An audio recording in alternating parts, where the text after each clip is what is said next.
Hi guys, welcome to உயிரின் விழுதுகள். இன்றைய தலைப்பில் கர்ப்பிணிகள் என்னெல்லாம் சாப்பிட வேண்டிய உணவுகள் என்பதை பற்றி பார்க்கலாம். ஒரு பெண் கர்ப்பமாக இருந்தால் அது மிகப்பெரிய சந்தோஷம் அந்த குடும்பத்துக்கு.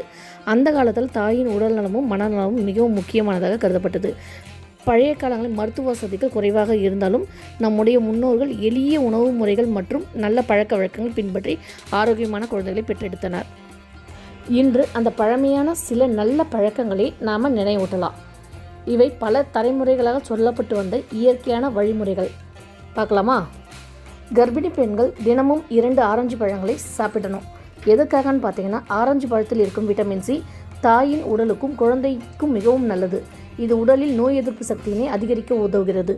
மேலும் குழந்தையின் தோல் ஆரோக்கியமாக வளர இந்த ஆரஞ்சு பழமானது நமக்கு உதவுகிறது. கர்ப்பிணிகள் உப்பினை அளவாக சாப்பிட வேண்டும். கர்ப்ப காலத்தில் அதிக உப்பு சாப்பிடுவது இரத்த அழுத்தத்தை அதிகரிக்கலாம். அதனால் உப்பினை அளவாக எடுத்துக்கொள்வது தாயின் உடல்நலத்திற்கும் குழந்தையின் பாதுகாப்பிற்கும் நல்லது.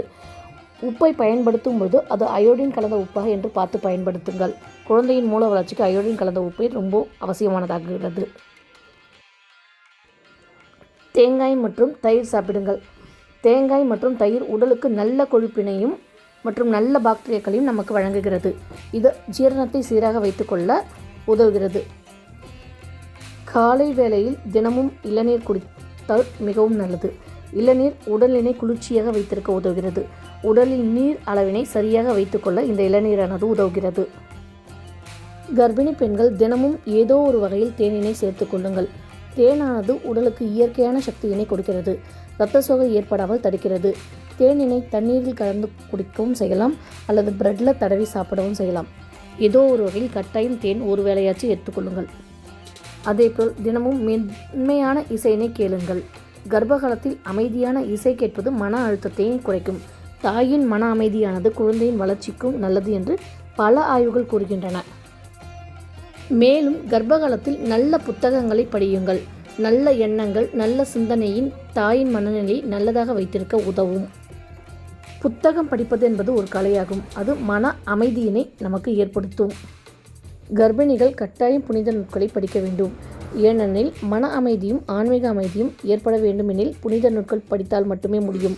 இது கர்ப்பிணி பெண்களுக்கு மிகவும் அவசியமான ஒன்றாகும். இவற்றுக்கெல்லாம் முக்கிய குறிப்பு: இந்த தகவல்கள் பாரம்பரியமாக சொல்லப்பட்ட வழிமுறைகள் மட்டுமே. கர்ப்ப காலத்தில் எந்த உணவு முறையும் பின்பற்றுவதற்கு முன் உங்கள் மருத்துவரின் ஆலோசனை பெறுவது மிக மிக முக்கியமான ஒன்றாகும். கர்ப்பிணி தாயானவள் ஆரோக்கியமாக இருந்தால் மட்டுமே பிறக்கக்கூடிய சேயானது கட்டாயம் ஆரோக்கியமானதாக இருக்கும். உங்களுக்கு என்னோடய வீடியோஸ்லாம் பிடிச்சிருந்ததுன்னா கட்டாயம் லைக் பண்ணுங்கள், சப்ஸ்கிரைப் பண்ணுங்கள். வாழ்க வளமுடன். தேங்க்ஸ் ஃபார் வாட்சிங்.